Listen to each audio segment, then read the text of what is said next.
Here's our historical breakdown of the famous scene from the movie Downfall, because so many of you have commented about it so far. Now remember, Downfall is an artistic interpretation, so not everything about the scene is totally accurate, and it condenses different historical events together and leaves others out.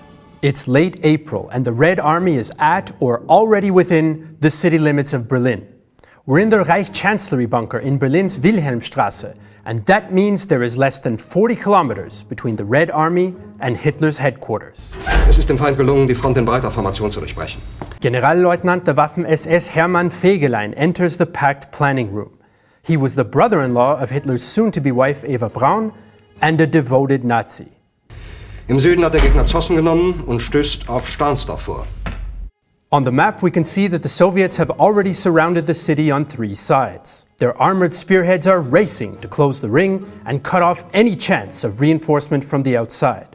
The last few reinforcements for Berlin are about to arrive from the northwest.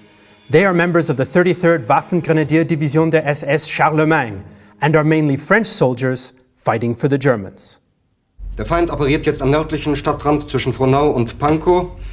Und im Osten ist der Feind bis zur Linie Lichtenberg-Marsdorf-Karlshorst gelangt. The man explaining the Soviet advance on the map is Generalleutnant Hans Krebs, Chief of the Army General Staff. He would play a key role in the fighting to come.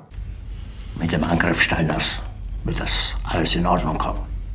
Hitler responds to the threat by saying that Waffen-SS-General Felix Steiner will counterattack, relieve the city, and turn the tide of the war. Hitler is portrayed here as still being in control, giving orders and drawing lines on battle maps.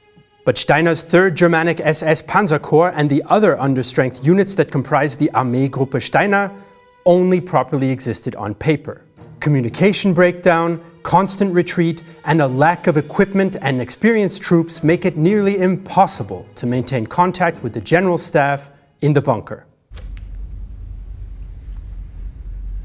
Mein Führer,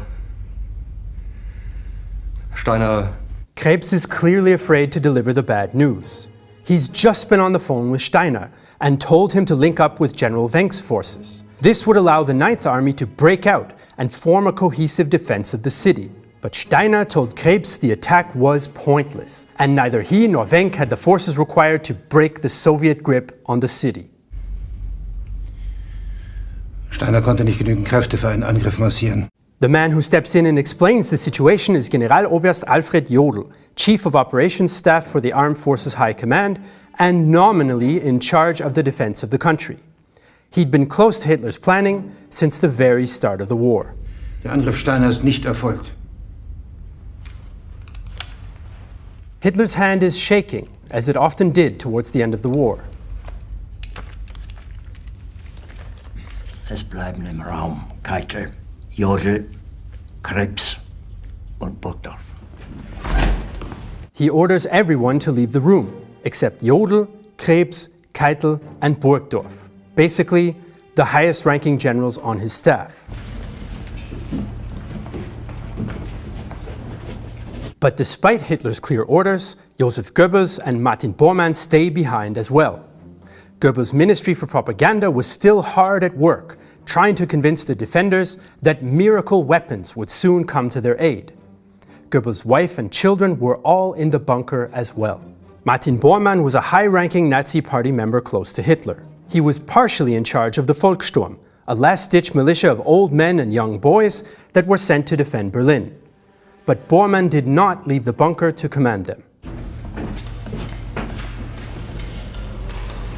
On the right, we see Feldmarschall Wilhelm Keitel, Chief of the Armed Forces High Command.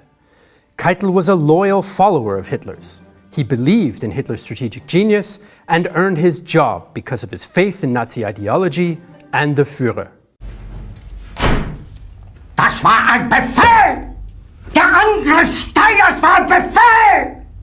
Hitler's outburst about Steiner's disobedience shows just how he had centralized the chain of command. But Steiner's weak reinforcements of emergency air force and navy troops, as well as Hitler Youth teenagers, lacked the heavy weapons and experience to stop the Red Army.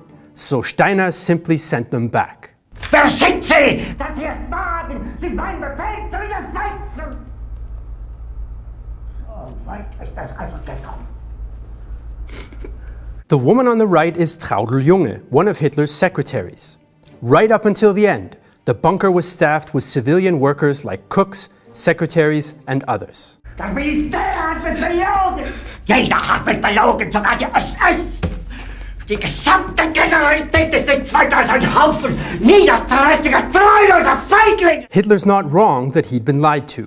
By the end, even Heinrich Himmler had been in contact with the Western Allies in an attempt to convince them to join the Germans and fight the Soviets.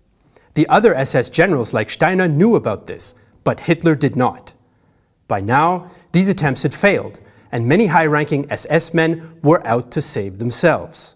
On the other hand, some foreign Waffen-SS units were among the last to lay down their arms in the city. Meanwhile, some of the remaining troops around Berlin tried to escape towards the American positions at the Elbe River to the west. Mein Führer, ich kann nicht zulassen, dass die Soldaten, die für Sie verbringen... Nicht Feiglinge! Verreiter, Versager! Mein Führer, was Sie da sagen, ist ungeheuerlich. The man speaking up for the common German soldiers is General Wilhelm Burgdorf, chief of the Army Personnel Office and chief adjutant to Hitler. Burgdorf remained a Nazi hardliner until the very end, and he committed suicide in the bunker on May 2nd. Jahrelang hat das Militär meine Aktionen nur behindert! This is Eva Braun. She would be married to Hitler on April 29th, one day before they both committed suicide in the bunker. Das hat mir jeden nur Widerstand in den Weg gelegt! Ich hätte gut daran getan, von Jahren alle höheren Offiziere liquidieren zu lassen, wie Stalin! Hitler is raging about having his generals executed and purging the ranks. At this point, he'd already rid himself of several generals and officers, which further weakened the operational capacity of his remaining forces. But this hardly mattered now anyway, since the fighting in Berlin was a death trap, and Steiner and the other generals in the field knew it. By now, many German commanders were reacting to the situation as they saw fit. The collapsing communications made for an easy excuse. Verräter! Von allem Anfang an bin ich so verraten und betrogen worden! Es wurde ein ungeheurer Verrat geübt am deutschen Volke! Aber alle diese Verräter werden bezahlen! Mit ihrem eigenen Blut werden sie bezahlen! Sie werden es saufen in ihrem eigenen Blut! Hitler reportedly ranted and raved during his last days.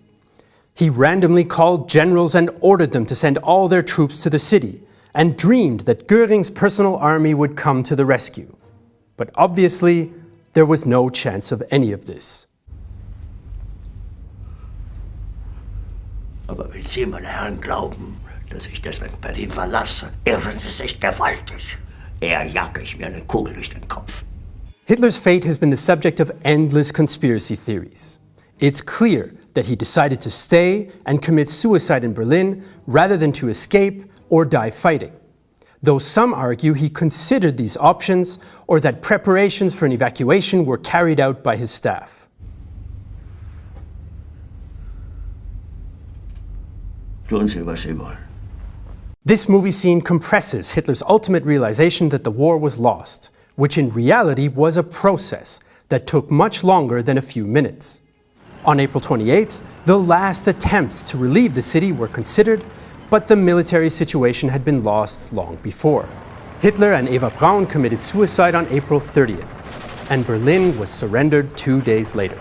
So, that was our quick historical breakdown of the famous scene from the movie Downfall, which just shows a very limited view of this important battle and leaves out a lot. If you want to get a much better understanding of the Battle of Berlin and the events that happened outside the bunker, help us make 16 Days in Berlin, the ultimate documentary about the battle. Just visit realtimehistory.net/Indiegogo and make your pledge. Thank you.